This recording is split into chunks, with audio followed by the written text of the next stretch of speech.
ಆಚಿ ಮಸಾಲ. ಎಂತ ಅಡಿಗೆಯ ರುಚಿಯಾಗೋ ರಹಸ್ಯವು 20 ರೂಪಾಯಿ.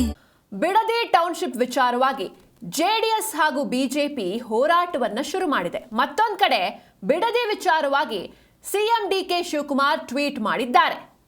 ಬಿಡದಿ ಟೌನ್ಶಿಪ್ ವಿಚಾರವಾಗಿ ವಿಪಕ್ಷಗಳು ಜಂಟಿಯಾಗಿ ಸಮರ ಸಾರಿವೆ. ಇದರ ಜೊತೆಗೆ ಮತ್ತೊಂದು ಕಡೆ ಇದೇ ವಿಚಾರವಾಗಿ ಸಿಎಂ ಡಿಕೆ ಶಿವಕುಮಾರ್ ಟ್ವೀಟ್ ಮಾಡಿದ್ದಾರೆ.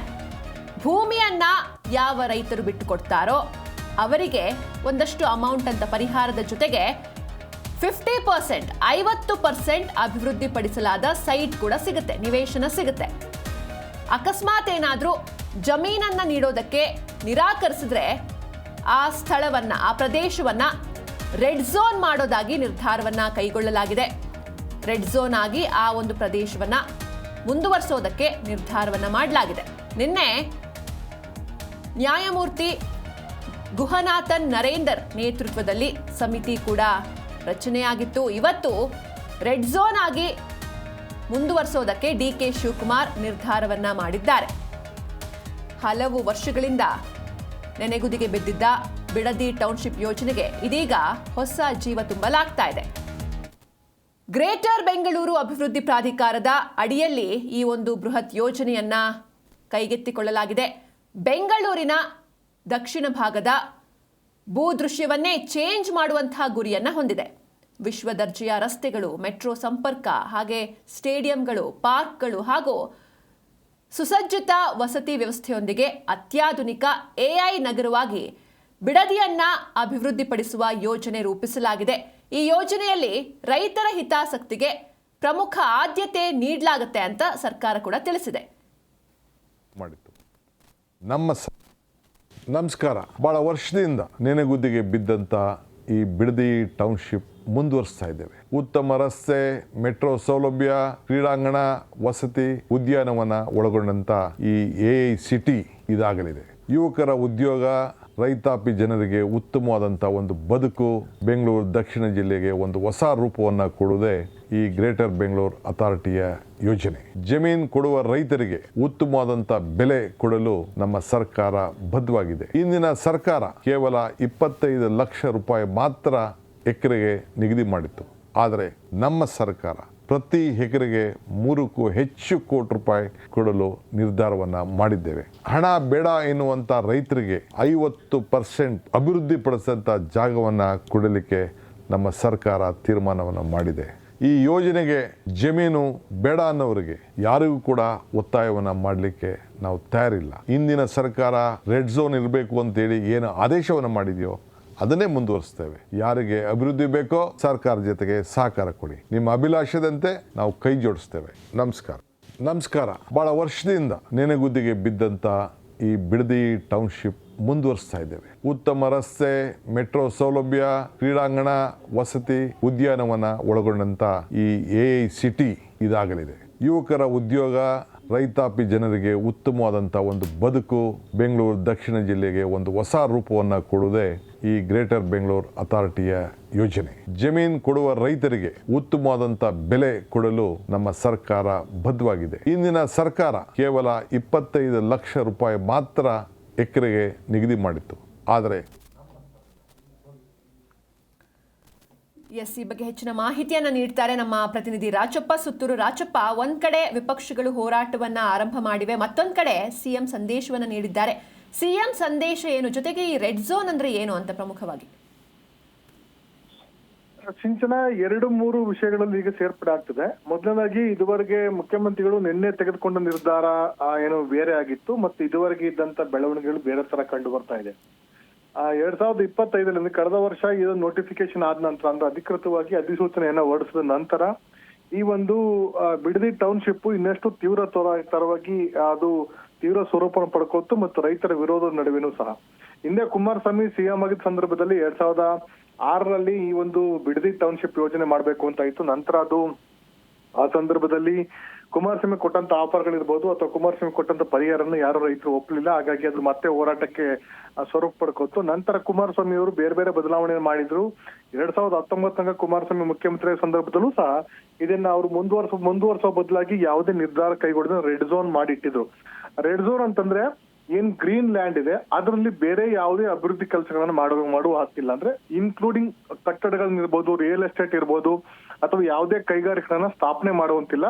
ಅದೇನು ಏನು ಯಥಾಸ್ಥಿತಿಲಿದೆ ಅಥವಾ ಅಲ್ಲಿನು ಕೆರೆಗಳಿದೆ ಅಥವಾ ಮನೆಗಳಿವೆ ಅಥವಾ ಕಟ್ಟಡಗಳಿವೆ ಅಥವಾ ಏನು ಕೃಷಿ ಭೂಮಿ ಇದೆ, ಆ ಭೂಮಿಯನ್ನ ಯಥಾಸ್ಥಿತಿ ಮುಂದುವರಿಸುವಂತದ್ದು, ಅದರಲ್ಲಿ ಯಾವುದೇ ಇತರ ಚಟುವಟಿಕೆಗಳನ್ನು ನಡೆಸದಂತೆ ನಿರ್ಬಂಧ ವಿಧಿಸೋದನ್ನ ರೆಡ್ ಝೋನ್ ಅಂತ ಕರೀತಾರೆ. ಇತ್ತೀಚೆಗೆ ಚನ್ನರಾಯಪಟ್ಟಣದಲ್ಲಿ ರಾಜ್ಯ ಸರ್ಕಾರ ಇಂತ ಒಂದು ನಿರ್ಧಾರ ಕೈಗೊಂಡು ಅಲ್ಲಿ ರೈತರು ಹೋರಾಟ ಮಾಡೋ ಸಂದರ್ಭದಲ್ಲಿ 1771 ಎಕರೆ ಜಮೀನನ್ನ ಭೂ ಸ್ವಾಧೀನ ಮಾಡ್ಕೊಳ್ಳೋ ಸಂದರ್ಭದಲ್ಲಿ ರೈತರು ಹೋರಾಟ ಮಾಡೋದು. ನಂತರ ರಾಜ್ಯ ಸರ್ಕಾರ ಕೃಷಿ ನಿರ್ಬಂಧಿತ ವಲಯ ಅಂತ ಮಾಡಿದ್ರು. ಅಂದ್ರೆ ಕೈಗಾರಿಕೆ 3 ಝೋನ್ಗಳನ್ನು ಮಾಡ್ತಾರೆ. ಒಂದು ರೆಡ್ ಝೋನ್, ಮತ್ತೆ ಯೆಲ್ಲೋ ಝೋನ್, ಮತ್ತೆ ಗ್ರೀನ್ ಝೋನ್. ಗ್ರೀನ್ ಝೋನ್ ಅಂದ್ರೆ ಏನು ಸಂಪೂರ್ಣವಾಗಿ ಕೃಷಿ ಆಧಾರಿತ ಪ್ರದೇಶ, ಅದರಲ್ಲಿ ಬೇರೆ ಯಾವುದು ಏನು ರಿಯಲ್ ಎಸ್ಟೇಟ್ ಇರ್ಬೋದು, ಕಟ್ಟಡಗಳಿರ್ಬೋದು ಅಥವಾ ಕೈಗಾರಿಕೆ ಸ್ಥಾಪನೆ ಮಾಡುವಂತಿಲ್ಲ ಅಂತ ಒಂದು ಗ್ರೀನ್ ಝೋನ್ ಆಗುತ್ತೆ. ಯೆಲ್ಲೋ ಝೋನ್ ಅಂತಂದ್ರೆ ಅದಕ್ಕೆ ಸ್ವಲ್ಪ ಏನು ಅದನ್ನ ಕನ್ವರ್ಟೆಡ್ ಲ್ಯಾಂಡ್ ಅನ್ನ ಮಾಡ್ಕೊಂಡು ಕೃಷಿ ಮತ್ತು ವಾಣಿಜ್ಯ ಚಟುವಟಿಕೆ ಮಾಡ್ಲಿಕ್ಕೆ ಇರುವಂತದ್ದು ಸಂಪೂರ್ಣವಾಗಿ ಯೆಲ್ಲೋ ಝೋನ್ ಆಗುತ್ತೆ.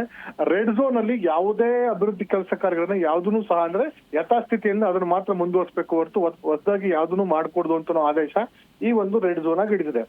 ಈಗ ರಾಜ್ಯ ಸರ್ಕಾರ ನೋಟಿಫಿಕೇಶನ್ ಹೊರಡಿಸಿ ಬಹುತೇಕ ರೈತರು ಕೆಲವರು ಪರಿಹಾರ ತೆಗೆದುಕೊಡ್ತೀವಿ ಅಂತ ಹೇಳಿದ್ರೆ, ಕೆಲವು ರೈತರು ಪರಿಹಾರ ಬೇಡ ಅಂತ ಹೇಳಿದ್ರೆ, ಪರಿಹಾರ ಬೇಡ ಅಂತ ರೈತರು ಹೋರಾಟವನ್ನು ಮಾಡ್ತಿದ್ದಾರೆ. ಈಗ ನಿನ್ನೆ ಮುಖ್ಯಮಂತ್ರಿಗಳು ನೇತೃತ್ವದಲ್ಲಿ ಒಂದು ಸಮಿತಿಯನ್ನು ರಚನೆ ಮಾಡಿದ್ರು. ನ್ಯಾಯಮೂರ್ತಿ ಗುಹನಾಥ್ ನರೇಂದ್ರ ನೇತೃತ್ವದಲ್ಲಿ ನರೇಂದ್ರ ನೇತೃತ್ವದಲ್ಲಿ ಒಂದು ಸಮಿತಿಯನ್ನು ರಚನೆ ಮಾಡಿದ್ರು. ಇಂದಿನ ಮುಖ್ಯ ಕಾರ್ಯದರ್ಶಿ ಆಗಿರುತ್ತೆ SV ರಂಗನಾಥ್ ಮತ್ತು ಪ್ರಸನ್ನ ಕುಮಾರ್ ನೇತೃತ್ವದಲ್ಲಿ ಈ ಒಂದು ಕಮಿಟಿ ರಚನೆ ಮಾಡಿದ್ದಾರೆ. ಆ ಒಂದು ಕಮಿಟಿ ಈ ಒಂದು ಬಿಡದಿ ಟೌನ್ಶಿಪ್ ಅಲ್ಲಿ ರೈತರ ಅಹವಾಲನ್ನ ಕೇಳಿ 30 ದಿನಗಳ ಒಳಗಾಗಿ ರಾಜ್ಯ ಸರ್ಕಾರಕ್ಕೆ ವರದಿಯನ್ನು ಸಲ್ಲಿಸಿ ಅಂತ ಒಂದು ಸಮಿತಿ ರಚನೆ ಮಾಡಿದ್ದಾರೆ. ಅದರಲ್ಲಿ ಸಾರ್ವಜನಿಕ ಅಭಿಪ್ರಾಯ ಏನಾಗಿದೆ, ಈ ಒಂದು ಬಿಡದಿ ಟೌನ್ಶಿಪ್ ಮಾಡುವಂತ ಅಗತ್ಯತೆ ಏನಿದೆ ಮತ್ತು ಮಾಡಬೇಕಾ ಮಾಡಬಾರ್ದ ಅಂತ ಅನ್ನೋ ಬಗ್ಗೆ ಸಾರ್ವಜನಿಕ ಅಭಿಪ್ರಾಯ ಸಂಗ್ರಹ ಮಾಡುವಂತದ್ದು, ಮತ್ತು ಈ ಟೌನ್ಶಿಪ್ ಮಾಡಿದ್ರೆ ಏನ್ ಅನುಕೂಲ, ಮಾಡದಿದ್ದಲ್ಲಿ ಏನ್ ಸಮಸ್ಯೆ ಆಗುತ್ತೆ ಅಂತ ಅನ್ನೋ ಬಗ್ಗೆನೂ ಸಹ ವಿಶ್ಲೇಷಣಾತ್ಮಕವಾಗಿ ಮಾಹಿತಿಯನ್ನು ಸಂಗ್ರಹ ಮಾಡಿಕೊಂಡು ಸರ್ಕಾರಕ್ಕೆ ವರದಿ ಸಲ್ಲಿಸಕ್ಕೋಸ್ಕರ ನ್ಯಾಯಮೂರ್ತಿ ಗುಹನಾಥ್ ನೇತೃತ್ವದ ಸಮಿತಿನ ರಚನೆ ಮಾಡಿದ್ದಾರೆ. ಹೀಗಾಗಿ ನಿನ್ನೆ ಸಮಿತಿ ರಚನೆ ಮಾಡ್ಲಿಕ್ಕೆ ಮುಖ್ಯಮಂತ್ರಿಗಳು ಆದೇಶ ಮಾಡಿದ್ದಾರೆ. ಇಂದು ಬಿಜೆಪಿ ಮತ್ತು ಜೆಡಿಎಸ್ ಅವರು ಪಾದಯಾತ್ರೆ ಮಾಡ್ತಿರೋ ಕಾರಣಕ್ಕೋಸ್ಕರ ಮುಖ್ಯಮಂತ್ರಿಗಳು ಒಂದು ವಿಡಿಯೋ ಸಂದೇಶನ ಹೊರಬಿಟ್ಟಿದ್ದಾರೆ. ಅದ್ರ ಪ್ರಕಾರ ಯಾರೆಲ್ಲ ಭೂಮಿಯನ್ನ ನೀಡ್ಲಿಕ್ಕೆ ಸಿದ್ಧರಿದ್ದೇವೆ ಅವ್ರಿಗೆ ಸುಮಾರು ಅಂದಾಜು 2.25 ಕೋಟಿ ಪರಿಹಾರ ಮತ್ತು 50% ಭೂಮಿಯನ್ನ ಅಂದ್ರೆ ಡೆವಲಪ್ಡ್ ಆಗಿರುವಂತ ನಿವೇಶನವನ್ನ ಕೊಡ್ತೇವೆ ಅಂತ ಒಂದು ಹೇಳಿದ್ದಾರೆ. ಜೊತೆಗೆ ಒಂದ್ ವೇಳೆ ಯಾರೆಲ್ಲ ಭೂಮಿಯನ್ನ ಬಿಟ್ಟು ಕೊಡೋದಿಲ್ವೋ ಆ ಭೂಮಿಯನ್ನ ರೆಡ್ ಝೋನ್ ಆಗಿ ಮುಂದುವರಿಸ್ತೇವೆ ಅಂತ ಒಂದು ಆದೇಶವನ್ನು ಸಹ ಒಂದು ಹೇಳಿಕೆಯನ್ನ ಕೊಟ್ಟಿದ್ದಾರೆ. ಆದ್ರೆ ಮುಖ್ಯಮಂತ್ರಿಗಳು ಅದು ಹೇಳಿಕೆಯನ್ನ ಆದೇಶವಾಗಿ ಮಾರ್ಪಡಿಸಿ ಒಂದ್ ವೇಳೆ ಅದನ್ನ ಜಾರಿಗೆ ತಂದಿದ್ದೆ ಆದಲ್ಲಿ ಈ ಒಂದು ಗುಹನಾಥ್ ನೇತೃತ್ವದ ಕಮಿಟಿಯನ್ನ ರಚನೆ ಮಾಡುವಂತ ಅಗತ್ಯತೆ ಕಂಡು ಬರುದಿಲ್ಲ. ಯಾಕಂದ್ರೆ ಒಂದ್ ಕಡೆ ಕಮಿಟಿ ರಚನೆ ಮಾಡ್ತಾರೆ, ಮತ್ತೊಂದ್ ಕಡೆ ಭೂ ಸ್ವಾಧೀನ ಮಾಡ್ಕೊಳ್ಳಿಕ್ ರೈತರಿಗೆ ಪರಿಹಾರವನ್ನ ಕೊಡ್ತಾ ಇದಾರೆ, ಇನ್ನೊಂದ್ ಕಡೆ ಬಿಜೆಪಿ ಜೆಡಿಎಸ್ ಅವರು ಹೋರಾಟ ಮಾಡ್ತಿದ್ದ ಕಾರಣಕ್ಕೋಸ್ಕರ ರೆಡ್ ಝೋನ್ ಆಗಿ ಅದನ್ನ ಮುಂದುವರಿಸ್ತೇವೆ ಅಂತ ಹೇಳ್ತಿದ್ದಾರೆ. ಅಂತಂದ್ರೆ ಮುಖ್ಯಮಂತ್ರಿಗಳು ಇನ್ನೂ ಸಹ ಗೊಂದಲದಲ್ಲಿದ್ದಾರಾ ಅಂತ ಆತಂಕ ಅಥವಾ ಗೊಂದಲದಲ್ಲಿದ್ದಾರಾ ಈ ಒಂದು ವಿಚಾರದಲ್ಲಿ ಅಂತ ಅನ್ನೋದು ಕಂಡು ಬರ್ತದೆ. ಯಾಕಂದ್ರೆ ಈ ಒಂದು ವಿಚಾರದಲ್ಲಿ ಜೆಡಿಎಸ್ ಮತ್ತು ಬಿಜೆಪಿ ಪಾದಯಾತ್ರೆ ಮಾಡಿದ್ದೆ ಅದರಲ್ಲಿ ಅದನ್ನ ರಾಜಕೀಯ ಲಾಭವನ್ನ ಎರಡು ಪಾರ್ಟಿಗಳು ಪಡ್ಕೊಳ್ಳುವಂತ ಸಾಧ್ಯತೆ ಇದೆ. ಮತ್ತು ಸಾರ್ವಜನಿಕ ವಲಯದಲ್ಲಿ ಈ ಒಂದು ಏನು ಬಿಡದಿ ಟೌನ್ಶಿಪ್ಗೆ ಇನ್ನಷ್ಟು ಶಕ್ತಿ ತುಂಬಂತಾಗುತ್ತೆ ಜೆಡಿಎಸ್ ಮತ್ತು ಬಿಜೆಪಿ. ಇದರಿಂದ ನಮಗೆ ನಷ್ಟ ಅಂತ ಒಂದು ಚಿಂತನೆಯಲ್ಲಿ ಮುಖ್ಯಮಂತ್ರಿಗಳು ಈ ಒಂದು ಹೇಳಿಕೆಯನ್ನ ಕೊಟ್ಟಿರುವಂತ ಸಾಧ್ಯತೆ. ಹೀಗಾಗಿ ಈ ಒಂದು ಬಿಡದಿ ಟೌನ್ಶಿಪ್ ಏನು ಹೋರಾಟ ವಿಚಾರ ಇದೆ, ಆ ಹೋರಾಟ ವಿಚಾರವನ್ನು ಈಗಾಗಲೇ ಸಾಕಷ್ಟು ರಾಜಕೀಯವಾಗಿ ಮುಖ್ಯಮಂತ್ರಿಗಳಿರ್ಬೋದು, ಕುಮಾರಸ್ವಾಮಿ ಇರ್ಬೋದು, ಬಿಜೆಪಿ ನಾಯಕರು ಸಹ ತೆಗೆದುಕೊಂಡು ಹೋರಾಟಕ್ಕೆ ಧುಮುಕಿದ್ದಾರೆ. ಹಾಗಾಗಿ ಮುಂದಿನ ದಿನಗಳಲ್ಲಿ ಮುಖ್ಯಮಂತ್ರಿಗಳು ಕೊಟ್ಟಂತ ಹೇಳಿಕೆಯನ್ನ ರೆಡ್ ಝೋನ್ ಆಗಿ ಮುಂದುವರಿಸ್ತೇವೆ ಅಂತ ಕೊಟ್ಟುವಂತ ಹೇಳಿಕೆಯನ್ನ ಅವರು ಆದೇಶವಾಗಿ ಪರಿವರ್ತಿಸ್ತಾರ, ಅಥವಾ ರೈತರಲ್ಲಿ ಅವರಿಗೆ ಒಂದು ಸಂದೇಶವನ್ನ ಕೊಟ್ಟು ನೀವು ಪರಿಹಾರ ತೆಗೆದುಕೊಳ್ಳಿ, ಭೂಮಿಯನ್ನು ಬಿಟ್ಕೊಡೋ ರೆಡಿ ಇದ್ದಾರೆ ಭೂಮಿಯನ್ನು ಬಿಟ್ಕೊಡಿ ಅಂತ ಸಂದೇಶ ನೀಡುವ ಮೂಲಕ ಅವರ ಮನ ಪರಿವರ್ತನೆ ಮಾಡೋ ಪ್ರಯತ್ನವನ್ನು ಮಾಡ್ತಾರೆ ಅಂತ ಸಹ ಒಂದಷ್ಟು ಗೊಂದಲ ಕಾರಣವಾಗಿದೆ. ಹೀಗಾಗಿ ಒಂದ್ ಕಡೆ ಹೋರಾಟ, ಮತ್ತೊಂದ್ ಕಡೆ ಮುಖ್ಯಮಂತ್ರಿಗಳ ಸಂದೇಶ ರೈತರನ್ನ ಇಕ್ಕಟ್ಟಿಗೆ ಅಥವಾ ಗೊಂದಲಕ್ಕೆ ಸಿಲುಕಿಸಿದೆ. ಹಾಗಾಗಿ ಇದನ್ನ ಯಾವ ರೀತಿ ಮಾಡ್ತಾರೆ ಅಂತ ಅನ್ನೋದು ಕಾದು ನೋಡ್ಬೇಕಾಗಿದೆ ಒಂದು ವಿಷಯ. ಎರಡನೇ ವಿಷಯ, ಇಂದು ಪತ್ರಿಕೆಗಳಲ್ಲಿ ಕಾಂಗ್ರೆಸ್ ಪಕ್ಷ ಒಂದಷ್ಟು ಅಥವಾ ರೈತರು ಅಲ್ಲಿ ಸಂದೇಶವನ್ನು ಕೊಟ್ಟಿದ್ದಾರೆ. ಬಿಜೆಪಿ ಮತ್ತು ಜೆಡಿಎಸ್ ನ ಪಾದಯಾತ್ರೆಗಳು ಪ್ರಾಯಶ್ಚಿತ್ತ ಯಾತ್ರೆ ಹೊರತು ಇದು ನಿಜಕ್ಕೂ ಹೋರಾಟವಲ್ಲ ಅಂತ ಅನ್ನೋದು. ಯಾಕಂದ್ರೆ ಈ ಒಂದು ಯೋಜನೆಯನ್ನ ಆರಂಭಿಸಿದಂತದ್ದು ಕುಮಾರಸ್ವಾಮಿ ಅವರು, ಯೋಜನೆಯನ್ನ ಮುಂದುವರಿಸಿ ಎಕ್ಸಿಕ್ಯೂಟ್ ಮಾಡೋದು ಕಾರ್ಯರೂಪಕ್ಕೆ ತಂದಿದ್ದಂಥದ್ದು ಬಿಜೆಪಿ ಸರ್ಕಾರ ಮತ್ತು ಬಸವರಾಜ ಬೊಮ್ಮಾಯಿ ಸರ್ಕಾರ ಇದ್ದಂತ ಸಂದರ್ಭದಲ್ಲಿ. ಹಾಗಾಗಿ ಎರಡೂ ಪಕ್ಷಗಳು ಬಿಜೆಪಿ ಮತ್ತು ಜೆಡಿಎಸ್ ಎರಡೂ ಸೇರಿ ಹೋರಾಟವನ್ನು ಮಾಡ್ತಿದ್ದಾರೆ ರೈತ ಪರವಾಗಿ. ಅದ್ರ ಯೋಜನೆಯನ್ನು ಜಾರಿಗೊಳಿಸಿದ್ದು, ಯೋಜನೆಯನ್ನ ಕಾರ್ಯಗತಗೊಳಿಸಿದಂಥದ್ದು, ಯೋಜನೆಯನ್ನ ತರಬೇಕು ಅಂತ ಚಿಂತನೆ ನಡೆಸಿದಂತ ಕುಮಾರಸ್ವಾಮಿ ಅವರು, ನಂತರ ಅದನ್ನ ಕಾರ್ಯಗತಗೊಳಿಸಿದ್ದು ಯಡಿಯೂರಪ್ಪನವರು, ಅದನ್ನ ಸಂಪೂರ್ಣವಾಗಿ ಅಧಿಕೃತ ಅಧಿಸೂಚನೆ ಹೊರಡಿಸಿದ್ದು ಬಸವರಾಜ ಬೊಮ್ಮಾಯಿ ಸರ್ಕಾರ. ಹಾಗಾಗಿ ಇವರೇ ಎಲ್ಲದನ್ನು ಮಾಡಿ ನಂತರವಾಗಿ ಕಾಂಗ್ರೆಸ್ ಸರ್ಕಾರದ ಮೇಲೆ ಗೂಬೆ ಕೂರಿಸುವಂತ ಕೆಲಸವನ್ನ ಮಾಡ್ತಿದ್ದಾರೆ. ಹಾಗಾಗಿ ಇದು ಹೋರಾಟವಲ್ಲ, ಜನಪರ ಹೋರಾಟವಲ್ಲ, ಪ್ರಾಯಶ್ಚಿತ್ತ ಯಾತ್ರೆ ಅಂತ ಅನ್ನೋದನ್ನ ಒಂದು ಜಾಹೀರಾತು ಕೊಡುವ ಮೂಲಕ ಬಿಜೆಪಿ ಮತ್ತೆ ಜೆಡಿಎಸ್ ನಾಯಕರಿಗೆ ಏನು ಅವ್ರಿಗೆ ಇರುಸು ಮುರುಸೋನು ಉಂಟು ಮಾಡುವ ಅಥವಾ ಅವ್ರಿಗೆ ಪ್ರಶ್ನೆ ರೂಪದಲ್ಲಿ ಅವ್ರಿಗೆ ಕೇಳುವ ಮೂಲಕ ನೀವು ಹೋರಾಟ ಮಾಡ್ತಿರೋದು ಜನರ ಕಣ್ಣೋಡ್ಸಕ್ಕಲ್ಲ, ರಾಜಕೀಯ ನಾಟಕ ಅಂತ ಒಂದು ಸಂದೇಶವನ್ನು ಕೊಡ್ತಿದ್ದಾರೆ. ಒಟ್ಟಾರೆಯಾಗಿ ಈ ಬಿಡದಿ ಟೌನ್ಶಿಪ್ ಏನಿದೆ, ಈ ಬಿಡದಿ ಟೌನ್ಶಿಪ್ ಯೋಜನೆ 9,000 ಎಕರೆ 9,000 ಎಕರೆ ಜಮೀನ ಪರ್ಚೇಸ್ ಮಾಡುವಂತದ್ದು ಅಥವಾ ಸ್ವಾಧೀನ ಪಡಿಸುವಂತ ಪ್ರಕ್ರಿಯೆ ಕೈ ಬಿಡಬೇಕು ಅಂತ ಸುಮಾರು 500 ದಿನಗಳಿಂದ ಸುಮಾರು 1 ವರ್ಷದಿಂದ ನಿರಂತರವಾಗಿ ರೈತರ ಹೋರಾಟ, ಕೆಲ ಗ್ರಾಮಗಳ ರೈತರು ಹೋರಾಟ ಮಾಡ್ತಿದ್ದಾರೆ.